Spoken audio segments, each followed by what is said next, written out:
नमस्कार विद्यार्थी मित्र मैत्रिणींनो, BSMPSC अकॅडमीच्या लर्निंग प्लॅटफॉर्मवरती तुमचं पुन्हा एकदा स्वागत आहे.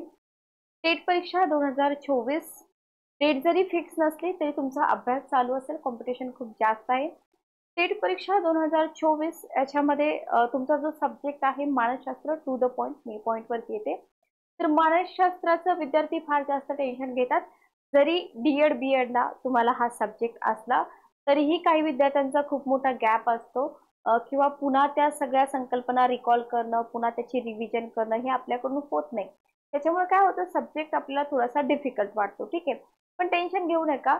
आपले जे बेसिक बुक्स आहेत 11th आणि 12th स्टँडर्डची पुस्तकं आणि त्याच्यानंतर काही रेफरन्स बुक, इतकं तुम्ही केलं तरी मोर दॅन सफिशियंट आहे. ठीक आहे, तर इथं आपण 12वीचं जे आपलं स्टेट बोर्डाचं पुस्तक आहे ना, तर ते पुस्तक थोडंसं ओव्हरलुक करून घेणार आहोत की इथून आपल्याला मानसशास्त्राचा जो काही भाग आहे भरपूर सारे क्वेश्चन 11वी 12वीच्या पुस्तकातून विचारले जातात किंवा कुठल्याही कॉम्पिटिटिव्ह एक्झाम असू द्या आपल्या स्टेट बोर्डाच्या पुस्तकातून क्वेश्चन येतात. ठीक आहे, ओके. तर हे जे 12वीचं पुस्तक आहे ना, याच्यामध्ये तुम्हाला काही मानसशास्त्र अध्ययनाची उद्दिष्ट दिलेली आहेत, ज्याच्यामध्ये मानसशास्त्र एक शाखा. ठीक आहे, ओके. मानसशास्त्र एक शाखा, एकच मिनिट थांबा.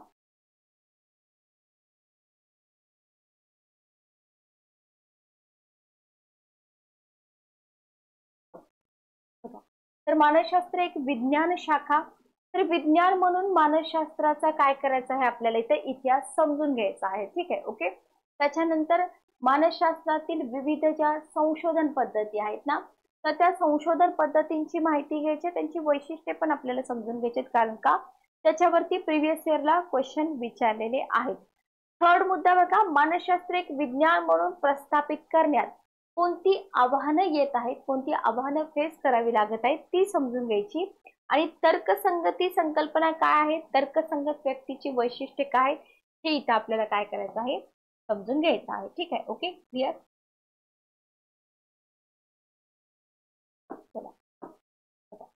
तर याच्यामध्ये आपल्याला विज्ञान म्हणून जो इतिहास आहे याच्यावरती थोडंसं फोकस करायचं आहे, क्वेश्चन विचारले जातात. त्याच्यानंतर दुसरा घटक आहे बुद्धिमत्ता. याच्यामध्ये तुम्हाला बुद्धिमत्ता चाचण्यांवरती क्वेश्चन विचारला होता. प्रिव्हियस इयरचे क्वेश्चन पेपर तुम्ही काढून बघा. बुद्धिमत्ता विषयक विविध दृष्टिकोन आहेत, त्याच्यानंतर त्यांचं वर्णन, बुद्धिमापनाचा इतिहास वगैरे समजून घ्यायचा आहे आपल्याला. या ज्या चाचण्या असतात ना, या चाचण्या म्हणजे काय, त्यांचे प्रकार काय आहेत आणि त्याचा जो फायदा आहे, बरोबर, किंवा विविध प्रकारचे फायदे आहेत, कोणत्या क्षेत्रामध्ये याचा वापर केला जातो ते आपल्याला समजून घ्यायचंय. त्याच्यानंतर सामाजिक बुद्धिमत्ता, भावनिक बुद्धिमत्ता, कृत्रिम बुद्धिमत्ता, ज्याला आपण आर्टिफिशियल इंटेलिजन्स म्हणतो. भावनिक बुद्धिमत्तेवरती खूप जास्त क्वेश्चन येतात.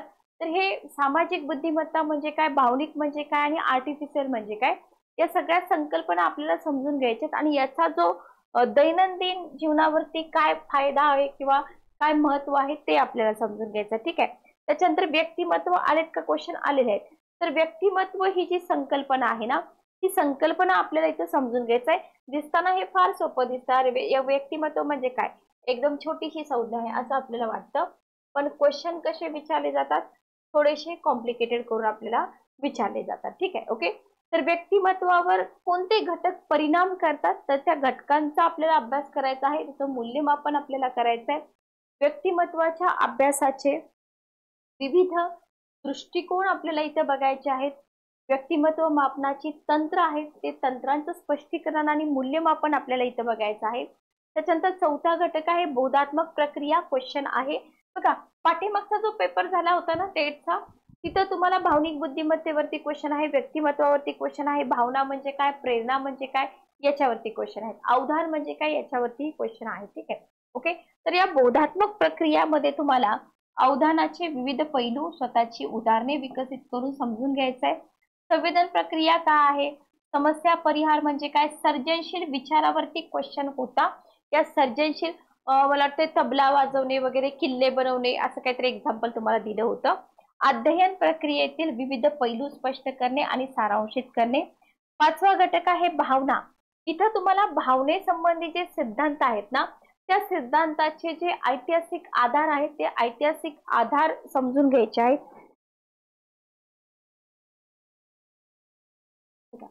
आणि त्याच्यानंतर आपल्याला काय करायचं आहे, प्लुटचिक प्रारूप जे आहे ना, तर त्या प्लुटचिक प्रारूपाच्या आधारे मूलभूत भावना जाणून घ्यायचं आहे आणि त्याच्यानंतर अनुभवामध्ये जे बदल होतात, शारीरिक बदल होतात, ते आपल्याला इथं समजून घ्यायचे आहेत. ठीक आहे, ओके, क्लिअर. त्याच्यानंतर बघा 6वा आहे घटक मानसिक विकृती. इथं बघा मानसिक विकार जे असतात ना, त्या मानसिक विकाराचं स्वरूप समजून घ्यायचंय, मूल्यमापन करायचंय. मानसिक सुस्थिती संकल्पना कोणी दिली? जॉन ट्रॅव्हिस यांनी दिली, बरोबर. त्यांचं प्रारूप काय आहे? त्याच्यानंतर मानसिक विकारांचं वर्गीकरण करणे, DSM प्रणालीनुसार संरक्षण लक्षणं समजून घेणे, मानसिक विकार कसे ओळखायचे, त्याच्यावर उपचार कसे करायचे हे समजून घेणं, मानसिक आरोग्यासाठी प्रथमोपचार असतील आणि सकारात्मक मानसशास्त्र असेल. ठीक आहे, ओके. तर इथं आपल्याला हे 8 घटक जे आहेत ना, हे 8 घटक व्यवस्थित समजून घ्यायचे आहेत.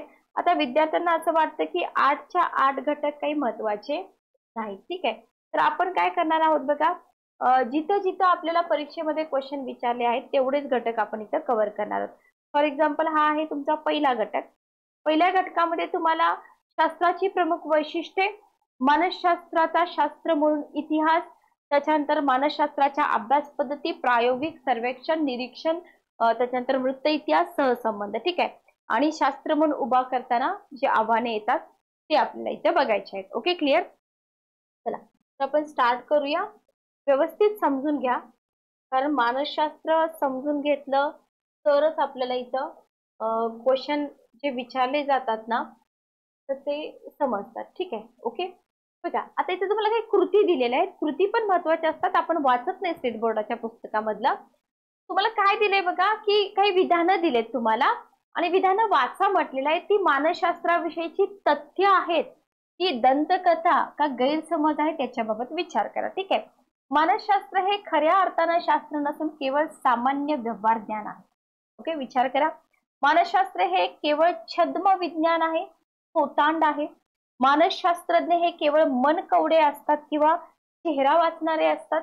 मानसशास्त्र केवळ औषधोपचाराची गरज असणाऱ्या मनोरुग्णांच्या अभ्यासाशी संबंधित आहे.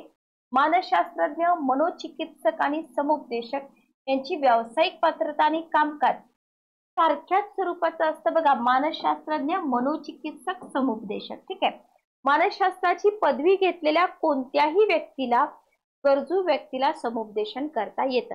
आता हे काय एक्सप्लेन करा असा क्वेश्चन तुम्हाला एक्झाम मध्ये येणार नाही, याच्याबद्दल फक्त तुम्हाला विचार करायचा की बाबा हे दंतकथा आहेत, गैरसमज आहेत का तथ्य आहेत. ओके, बघा तर आता आपण स्टार्ट करूया, तुम्हाला समजून जाईल.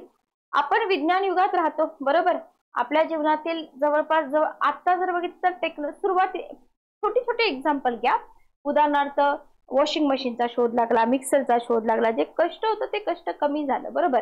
म्हणजे काय की सगळ्या क्षेत्रामध्ये विज्ञानाचा प्रभाव आढळतोय. म्हणजे मनुष्य जातीच्या जगण्याच्या अंतप्रेरणेमुळे होमोसेपियन या त्याच्या अवस्थेपासून मानवाने सभोवतालच्या जगातील घडामोडींचा वेध घेण्यास सुरुवात केली. ठीक आहे, ओके. तर इथं मी अंतप्रेरणा याला राऊंड का केलेला आहे, क्वेश्चन येतात त्याच्यावरती लक्षात घ्या. आणि त्याच्यातूनच काय झालं, विविध प्रकारची शास्त्र विकसित झाली. म्हणजे सगळ्यात महत्वाचं काय, मनुष्याची अंतप्रेरणा, बरोबर. ही जर नसती तर हे असं झालं नसतं, बरोबर. म्हणजे आज शास्त्रांचे प्रामुख्याने नैसर्गिक शास्त्रे, भौतिकशास्त्र, रसायनशास्त्र, भूशास्त्र, जैविक शास्त्र ज्याच्यामध्ये प्राणीशास्त्र, वनस्पतीशास्त्र, शरीरशास्त्र. ठीक आहे, सामाजिक शास्त्रे, मानसशास्त्र, समाजशास्त्र, अर्थशास्त्र. हे माहिती नसतं आपल्याला, लक्षात घ्या. तर माहिती करून घ्या. एक एक वर्ड जो आहे तो महत्वाचा आहे स्टेट बोर्ड मधला, कारण क्वेश्चन विचारले जातात. सामाजिक शास्त्रामध्ये येतं मानसशास्त्र, समाजशास्त्र, अर्थशास्त्र. या 3 प्रकारात वर्गीकरण केलं जातं. म्हणजे शास्त्रांचं वर्गीकरण नैसर्गिक शास्त्र, जैविक शास्त्र आणि सामाजिक शास्त्र. जस्ट एक मिनिट थांबा. ओके, चला. तर काही लोकांना मानसशास्त्र हे खऱ्या अर्थानं शास्त्र आहे किंवा नाही प्रश्न पडतो, बरोबर. आता याला उत्तर देण्यासाठी आपल्याला पहिल्यांदा विज्ञान म्हणजे काय माहित पाहिजे आणि मानसशास्त्र म्हणजे काय, या 2 प्रश्नांची उत्तर आपल्याला माहित असायला पाहिजे. ठीक आहे, ओके. तर समजून घ्या, स्किप काही करायचं नाही आपल्याला. आता हे जे प्रकरण आहे ना, या प्रकरणामध्ये या 2 क्वेश्चनची उत्तर देण्याचा प्रयत्न केलाय बघा.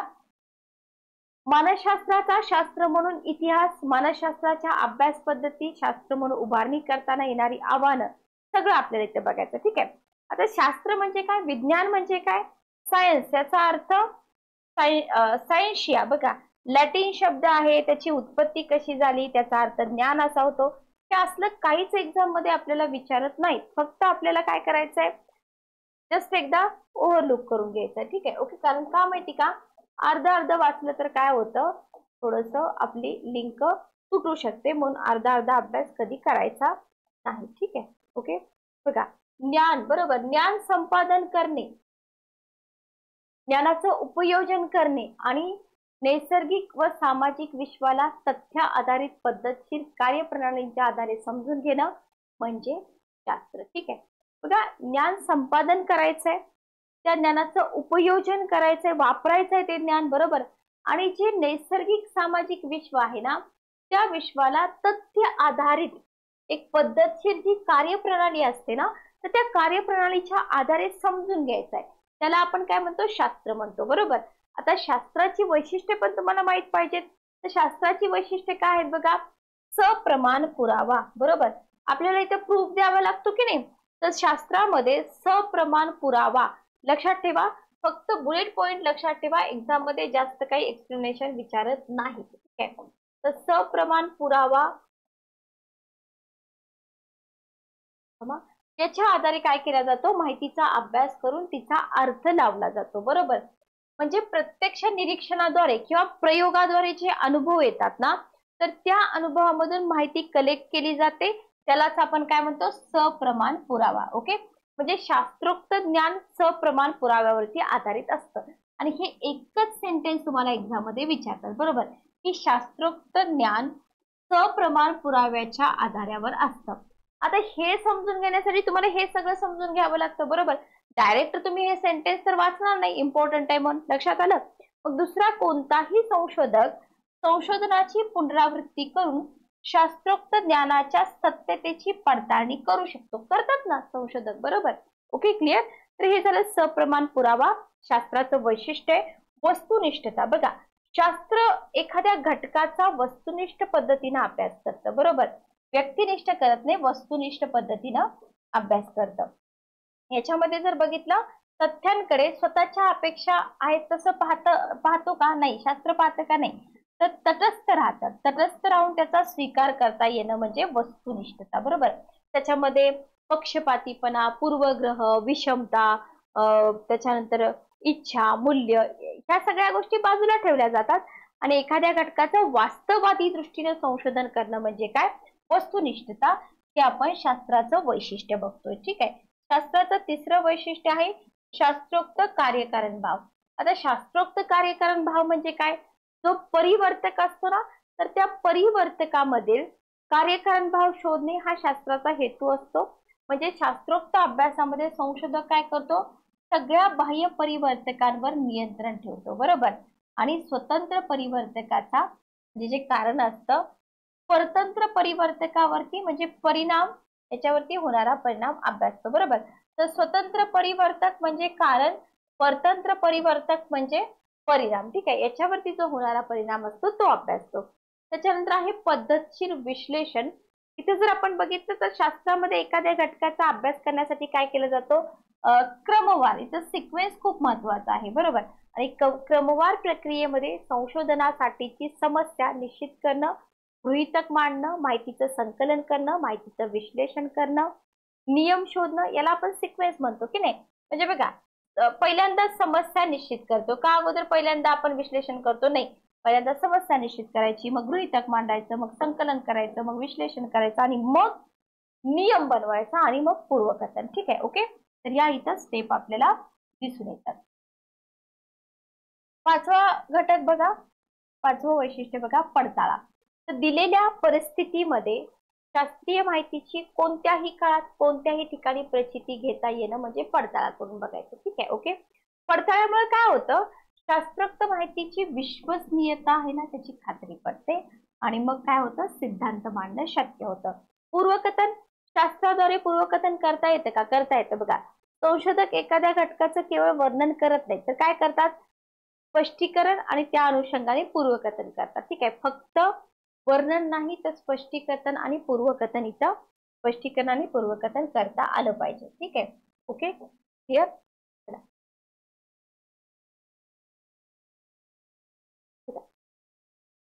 याच्यानंतर तुम्हाला एक कृती दिलेली आहे, ती कृती पण आपण घेऊया, कारण कृती स्किप केली तर पुढचा पार्ट आपल्याला समजत.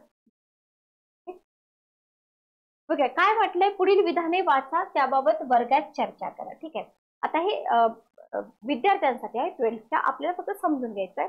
मानसशास्त्र शास्त्र आहे कारण ते शास्त्राच्या अनेक कसोट्यांवर खरं ठरतं. ठीक आहे, मानसशास्त्र हे भौतिकशास्त्र, रसायनशास्त्र याच्याप्रमाणे नैसर्गिक शास्त्र नाही, सामाजिक शास्त्र आहे. मानसशास्त्र हे मानवी वर्तनाचा, मानसिक प्रक्रियांचा अभ्यास करणारं सामाजिक शास्त्र आहे, म्हणून ते नैसर्गिक शास्त्र नाही. ठीक आहे, मानसशास्त्र वस्तुनिष्ठ संशोधन पद्धतीचा वापर करतं. मानसशास्त्राच्या संशोधनात मानवी वर्तन निर्धारित करणाऱ्या घटकांमध्ये कार्यकारणभाव प्रस्थापित केला जातो आणि या संशोधनाची पडताळणी करता येते. लक्षात ठेवा. तर हे आपल्याला थोडंसं विचार करायचा या गोष्टींचा. 5वा मुद्दा बघा, 5वा मुद्दा दिलाय मानसशास्त्रीय सिद्धांत जे आहेत ना, सिद्धांत विचारतात का एक्झाम मध्ये? विचारतात. बघा, मानसशास्त्रीय सिद्धांतात सप्रमाण पुरावे आहेत, त्याच्यामुळं मानसशास्त्र हे छद्म विज्ञान म्हणजे थोटांड आणि सामान्य व्यवहार यांच्यापासून वेगळे करता येतं, कारण का सिद्धांत आहेत सप्रमाण. ठीक आहे, मानसशास्त्राचा अभ्यास विषय कसा आहे? कॉम्प्लिकेटेड आहे, गुंतागुंतीचा आहे, कारण मानवी वर्तनाचं स्वरूप गतिमान असतं, बरोबर, कारण मानवी वर्तनाचा अभ्यास केला जातो याच्यामध्ये. मग मानसिक प्रक्रियांचं स्वरूप कसं असतं? अमूर्त असतं. सेंटेन्स लक्षात ठेवा, मानसिक प्रक्रियांचं स्वरूप अमूर्त असतं. त्याच्यामुळं भौतिकशास्त्र आणि रसायनशास्त्र या शास्त्रातील सिद्धांताप्रमाणे मानसशास्त्रामधले सिद्धांत सार्वत्रिक स्वरूपाचे असतात का? नसतात. कारण का स्वरूप कसं आहे? अमूर्त आहे, म्हणून ते तंतोतंत आणि अचूक असू शकत नाहीत. लक्षात ठेवा डिफरन्स काय आहे याच्यामध्ये. ठीक आहे, ओके. मानसशास्त्राचा शास्त्र म्हणून इतिहास बघूया आपण. बघा, तत्वज्ञानाची शाखा म्हणून मानसशास्त्राची सुरुवात. बघा, सुरुवातीला काय झालं? मानसशास्त्राचे जे मूळ आहे ते कुठं आढळतं? आपल्याला प्राचीन ग्रीक संस्कृतीमध्ये आढळतं. लक्षात ठेवा. ठीक आहे, ओके. आता सुरुवातीच्या काळामध्ये मानसशास्त्र हे स्वतंत्र शास्त्र म्हणून उदयाला आलेलं आहे का? नाही. 1870च्या दशकापर्यंत मानसशास्त्र तत्वज्ञानाची शाखा होती. याला स्टार करा. ठीक आहे, ओके. सेकंड मुद्दा बघा, 1879 ला काय झालं? म्हणजे 9 वर्षांनी स्वतंत्र शास्त्र म्हणून मानसशास्त्राचा उदय झाला. ठीक आहे, 70 पर्यंत मानसशास्त्र तत्वज्ञानाची शाखा होती, हे तुम्हाला लक्षात ठेवायचं आहे. 79 मध्ये काय झालं? 79 मध्ये जर्मन मानसशास्त्रज्ञ जे विल्यम उंट होते, यांनी जर्मनीतील लिप्झिग विद्यापीठात, वारंवार क्वेश्चन आलेले आहेत, या लिप्झिग विद्यापीठामध्ये काय केलं? जगातील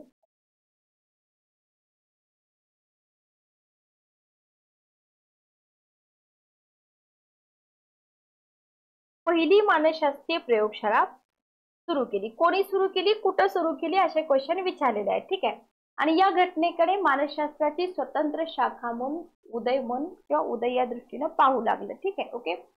रचनावादाचा उदय बघा, तिसरा मुद्दा बघा, रचनावादाचा उदय. रचनावाद हा मानसशास्त्रातील सर्वसाधारणपणे पहिला विचार प्रवाह मानला जातो. बघा, तुम्हाला विचारलं जातं डॅश हा मानसशास्त्रातील सर्वसाधारणपणे पहिला विचार प्रवाह मानला जातो. ओके, तर रचनावाद. विल्यम उंट आणि त्यांचा विद्यार्थी एडवर्ड बी टिचनेर यांच्यावरती क्वेश्चन विचारलाय. यांनी रचनावादाचा पुरस्कार केला. विल्यम उंट यांनी वेदन, संवेदन इत्यादी बोधात्मक अनुभव, बघा वेदन आणि संवेदन बोधात्मक अनुभव आहेत, या बोधात्मक अनुभवांचा अभ्यास करण्यासाठी कोणती पद्धती वापरली? आत्मनिरीक्षण पद्धती वापरली. हे सगळं एक्झाम मध्ये विचारलं जातं. त्याच्यानंतर आहे कार्यवादाचा उदय. विल्यम जेम्स यांनी काय केलं? कार्यवादाचा विचार प्रवाह मांडला. विचारलं जातं त्यांना अमेरिकन मानसशास्त्राचा जनक असं म्हटलं जातं. ठीक आहे, तर अमेरिकन मानसशास्त्राचा जनक कोण? William James. ओके, त्याच्यानंतर बघा हे विल्यम जेम्स जे आहेत ना, त्यांनी बोधात्मक अनुभवाच्या अभ्यासावर भर दिला. कशावरती भर दिला? बोधात्मक अनुभवाच्या अभ्यासावरती भर दिला. 5वा मुद्दा बघा, मानसशास्त्राचा इतिहास बघतोय आपण. मनोविश्लेषणवादाचा उदय. मानसशास्त्रातील सुरुवातीचे जे विचार प्रवाह होते त्या विचार प्रवाहांच्या विरोधामध्ये ऑस्ट्रियन शरीरशास्त्रज्ञ होते सिग्मंड फ्राईड. ठीक आहे. यांनी 1890च्या दशकामध्ये मनोविश्लेषण सिद्धांत मांडला. कोणी मांडला, कधी मांडला, बरोबर. आणि हा सिद्धांत मांडून त्यांनी काय केलं, अबोध मनाच्या अभ्यासावर भर देण्यास सुरुवात केली. ठीक आहे. ओके. त्याच्यानंतर आहे वर्तनवादाचा उदय.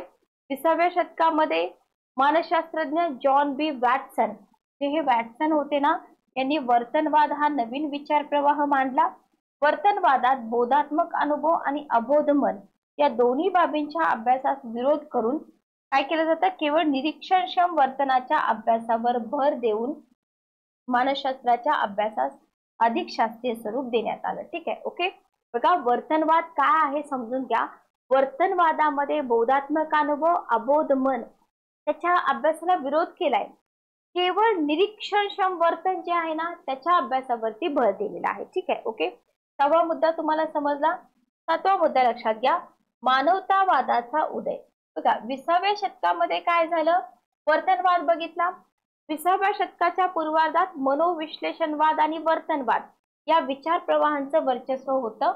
20व्या शतकाच्या उत्तरार्धात अमेरिकन मानसशास्त्रज्ञ कार्ल रॉजर्स यांनी मानवतावाद नवीन विचार प्रवाह मांडला. तुम्हाला जोड्या लावामध्ये कोणता विचार प्रवाह कोणी मांडला असे क्वेश्चन येऊ शकतात. मनोविश्लेषणवादातील अबोध अवस्था आणि वर्तनवादातील निर्बंधता लक्षात घ्या बरं का, हे व्यवस्थित लक्षात ठेवा. ओके. या बाबी अमान्य केल्या मानवतावादाने, बरोबर. आणि काय केलं, स्वतःची इच्छा, स्वनियंत्रण आणि आत्मवास्तविकरण या बाबींच्या अभ्यासावर भर दिला. मानवतावादाने कशावरती भर दिला, स्वइच्छा, स्वनियंत्रण आणि आत्मवास्तविकरण. ठीक आहे. ओके. त्याच्यानंतर बोधनिक उपपत्तीचा उदय. 1950-1960चं दशक मनोविश्लेषणवादास आणि वर्तनवादास मागे टाकणाऱ्या बोधनिक उपपत्तीचा उदय झाला. अमेरिकन मानसशास्त्रज्ञ आल्ड्रिस नेसर यांनी सर्वसाधारणपणे बोधनिक उपपत्तीचा जनक असं मानलं जातं. लक्षात ठेवा, महत्वाचं आहे. सिंपल साधे फिल इन द ब्लँक्स मध्ये वगैरे क्वेश्चन विचारले जातात. ठीक आहे. बघा, बोधनिक उपपत्तीचा अवलंब करणारे संशोधक स्मरण, निर्णय प्रक्रिया, समस्या परिहार, बुद्धिमत्ता, भाषा इत्यादी उच्च मानसिक प्रक्रियांचा चुंबकीय अनुस्पंद प्रतिमा ज्याला MRI आणि पॉझिट्रॉन प्रतिमा ज्याला PET स्कॅन या तंत्राद्वारे अभ्यास करतात. विचारलं जाऊ शकतं, आपल्याला व्यवस्थित लक्षात ठेवा. ठीक आहे. ओके. क्लिअर. तर हा जो पहिला टॉपिक होता, पहिल्या टॉपिक मधले खूप सारे पॉइंट्स महत्वाचे आहेत ज्याच्यावरती आयोगाने प्रिव्हियस तुमच्या एक्झाम मध्ये क्वेश्चन विचारलेले आहेत. पुढे आहेत मानसशास्त्राच्या अभ्यास पद्धती. तर या मानसशास्त्राच्या अभ्यास पद्धती ज्या आहेत ना त्या आपण नेक्स्ट सेशन मध्ये कव्हर करूया. तर सेशन कसं वाटलं मला कमेंट करून नक्की सांगा. तर तुम्हाला असं वाटत असेल की ही जी सेशन सिरीज आहे रेग्युलर चालू राहावी, कमेंट बॉक्स मध्ये विद्यार्थ्यांचे कमेंट आले पाहिजेत, तर आपण ही सिरीज कंटिन्यू करूया. भेटूया नेक्स्ट सेशन मध्ये. Good day, take care.